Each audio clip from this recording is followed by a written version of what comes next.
Good morning guys, नमस्कार, सत श्री अकाल, आदाब। स्वागत है आप सबका एक बार फिर से मेरे चैनल में। आज मैं एक और राइड के लिए निकला हूँ और अभी मैं हूँ ईस्टर्न पेरिफेरल वे में। तो ये रास्ता जो है ये सोनीपत को जाता है, पीछे की तरफ जो है वो पलवल है। बहुत दिन बाद मैं इस रास्ते में आया हूँ तो आज मैंने सोचा इस बाइक को लेके आऊँ। ये पहला राइड है मेरा BMW से ईस्टर्न पेरिफेरल वे में।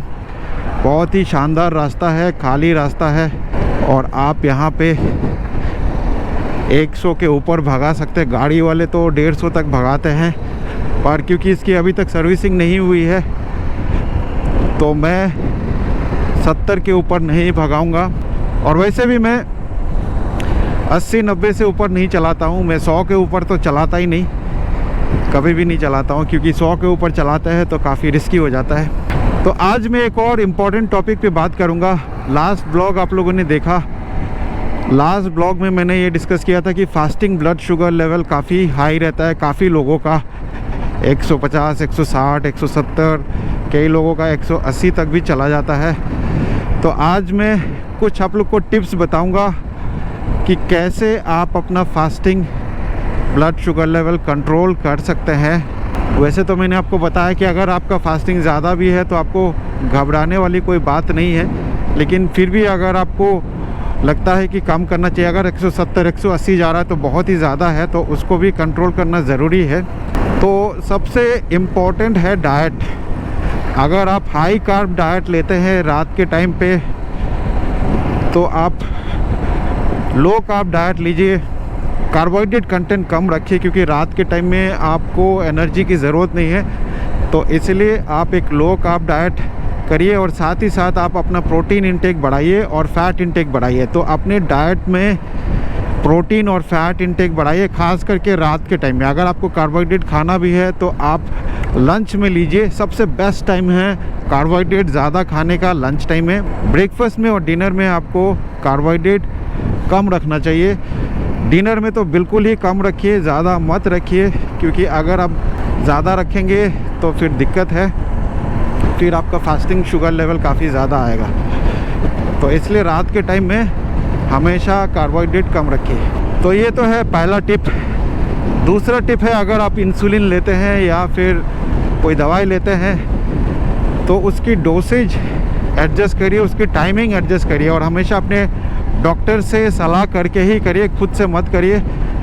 आप अपने डॉक्टर को बताइए कि आपका फास्टिंग ब्लड शुगर लेवल जो है हाई आ रहा है, तो क्या करना चाहिए। तो आपके डॉक्टर आपके डोज एडजस्ट करेगा या फिर टाइमिंग एडजस्ट करेगा और फिर आप देख सकते हैं कि आपका फास्टिंग ब्लड शुगर लेवल थोड़ा बहुत कम आएगा। तो ये तो हो गया दूसरा टिप। इसके अलावा भी और भी बहुत सारे टिप्स है, छोटे मोटे टिप है जो मैं आपको बताता हूँ अभी। अगर आपको स्ट्रेस बहुत ज़्यादा है तो भी फास्टिंग ब्लड शुगर लेवल बहुत हाई आता है, तो आपको स्ट्रेस कंट्रोल करना पड़ेगा। वो तो आपको ही सीखना पड़ेगा कि स्ट्रेस कैसे कंट्रोल किया जाए। लेकिन अगर आपको स्ट्रेस है तो आप मेडिटेशन कर सकते हैं, योगा कर सकते हैं सोने के पहले। उससे आपको काफ़ी रिलीफ मिलेगा और आप देख सकते हैं कि आपका फास्टिंग ब्लड शुगर लेवल जो है काफ़ी कम आएगा। तो रात के टाइम पे सोने के पहले थोड़ा सा मेडिटेशन करिए, थोड़ा सा योगा करिए। खाना खाने के 1.5 घंटे से लेके 2 घंटे बाद एक वॉक पे चले जाइए, थोड़ा सा सीढ़ी वगैरह चल लीजिए, एंटी ग्रेविटी एक्सरसाइज कर लीजिए। तो उससे भी आपका फास्टिंग ब्लड शुगर लेवल काफ़ी कम आएगा। उसके बाद अगर आप बहुत ज़्यादा लो कार्ब डाइट फॉलो कर रहे हैं तो डाइट चेंज करना भी ज़रूरी है। अगर आप बहुत ज़्यादा लो कार्ब ले रहे हैं तो उस कंडीशन में आपको हमेशा फास्टिंग हाई रहेगा। तो फिर आप थोड़ा सा कार्ब इंटेक बढ़ा सकते हैं, ठीक है। अगर आप 40-50 ग्राम कार्बोहाइड्रेट ले रहे हैं तो बहुत ज़्यादा कार्बोहाइड्रेट लो हो गया, कीटोजेनिक डाइट पे आप हो गए, तो उस कंडीशन में थोड़ा सा आप कार्बोहाइड्रेट बढ़ा दीजिए।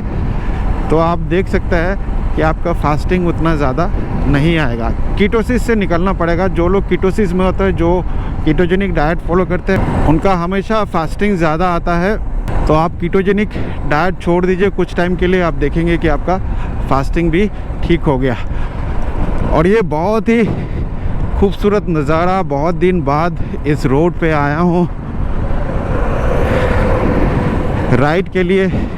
ये ईस्टर्न पेरिफेरल वे है, खाली रास्ता है, कोई रेड लाइट नहीं, कुछ नहीं, जितनी मर्ज़ी आप भगा सकते हैं और सीधा रास्ता है। दोनों तरफ आपको खेत ही दिखाई देंगे। तो ये खेतों के बीच में ये पेरिफेरल वे, एक्सप्रेस वे बनाया है,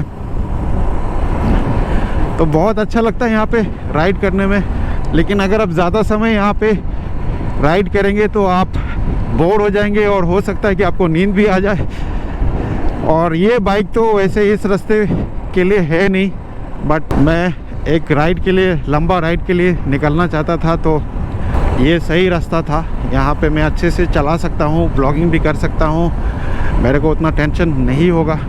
उसके बाद एक और इम्पॉर्टेंट टिप है, कई बार आपकी बॉडी जो है डिहाइड्रेशन हो जाता है, डिहाइड्रेटेड होता है, तो उस कंडीशन में भी fasting blood sugar level high होता है। तो आप अपने आप को हाइड्रेट करते रहिए, रेगुलर पानी पीते रहिए, तो आप देखेंगे कि आपका फास्टिंग शुगर लेवल भी ठीक आ रहा है। एक और इम्पॉर्टेंट टिप मैं आप लोग को देना चाहता हूँ, और मैंने खुद देखा है कि मेरे फास्टिंग जब बहुत ज़्यादा हाई आता है तो मैं भी इस नुस्खे को अपनाता हूँ, और वो है एप्पल सीडर विनीगर। तो मैं रात के समय एप्पल सीडर विनीगर लेता हूँ, और मैंने ये देखा है कि जब मैं एप्पल सीडर विनीगर लेता हूँ तो मेरा 10-12 पॉइंट फास्टिंग ब्लड शुगर कम हो जाता है। तो आप भी एप्पल सीडर विनीगर ले सकते हैं रात के समय। एक और नेचुरल प्रोडक्ट है जिससे लेने से आपकी ब्लड शुगर कम आता है, और वो है स्टीविया। तो स्टीविया से भी ब्लड शुगर लेवल कम आता है। बहुत सारे स्टडीज़ में ये देखा गया है कि अगर आप स्टीविया लेते हैं रात के टाइम में तो आपका फास्टिंग ब्लड शुगर लेवल काफ़ी कंट्रोल रहता है। तो आप स्टीविया ले सकते हैं, और एप्पल सीडर विनेगर के साथ भी मिला के आप स्टीविया ले सकते हैं रात के समय, तो बहुत अच्छा लगेगा। मैं भी कभी कभी लेता था इनफैक्ट पहले, अब तो नहीं लेता हूँ क्योंकि अब मुझे डायबिटीज़ है नहीं। मेरे फास्टिंग थोड़े बहुत हाई आते हैं, लेकिन मेरे HbA1c बिल्कुल नॉर्मल है। मेरा HbA1c 5.4 है, तो मेरे को टेंशन नहीं है। फास्टिंग थोड़ा सा ज़्यादा आ भी जाता है तो मुझे कम करने की ज़रूरत नहीं है, क्योंकि मुझे पता है मेरी टाइम इन रेंज अच्छा है। लेकिन अगर आपकी टाइम इन रेंज सही नहीं है और आपको घबराहट होती है, एंजाइटी होती है फास्टिंग ब्लड शुगर से, तो आप एप्पल सीडर विनेगर स्टीविया के साथ ले सकते हैं। और उसके अलावा स्ट्रेस कम करिए, जैसे मैंने आपको बताया, एक अच्छी नींद लीजिए। 7 से 8 घंटा नींद लेना बहुत ज़रूरी है। जब तक आप प्रॉपर स्लीप नहीं लेंगे तब तक फास्टिंग ब्लड शुगर कंट्रोल करना बहुत ही मुश्किल है।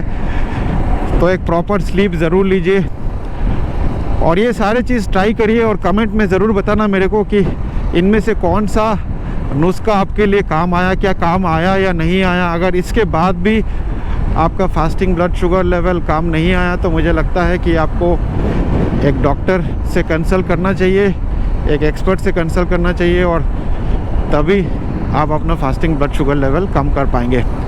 ठीक है, तो उम्मीद करता हूँ इस ब्लॉग से भी आपको कुछ ना कुछ अच्छा जानकारी मिला होगा, कुछ सीखा होगा, और अभी आप अपना फास्टिंग ब्लड शुगर आराम से कंट्रोल कर सकते हैं। देखिए दोस्तों, सबसे पहले ये जान लीजिए कि आपको फास्टिंग 100 के नीचे नहीं रखना है। अगर आप 130 के नीचे भी रख पाते हैं अपना फास्टिंग ब्लड शुगर तो कोई दिक्कत नहीं है। 130 के नीचे रहेगा तो कोई प्रॉब्लम नहीं, और ज़्यादा भी रहेगा तो भी कोई दिक्कत नहीं है। मैंने आपको हमेशा बताया कि टाइम इन रेंज अगर आपका सही है तो कोई कॉम्प्लिकेशन नहीं होगा अगर आपका फास्टिंग थोड़ा सा ज़्यादा भी है। ठीक है, तो टेंशन मत लीजिए और रिलैक्स रहिए, एक्सरसाइज करिए, लो कार्ब डाइट फॉलो करिए, अच्छी नींद लीजिए, और आप देखेंगे कि आपका फास्टिंग शुगर लेवल भी कम आ जाएगा।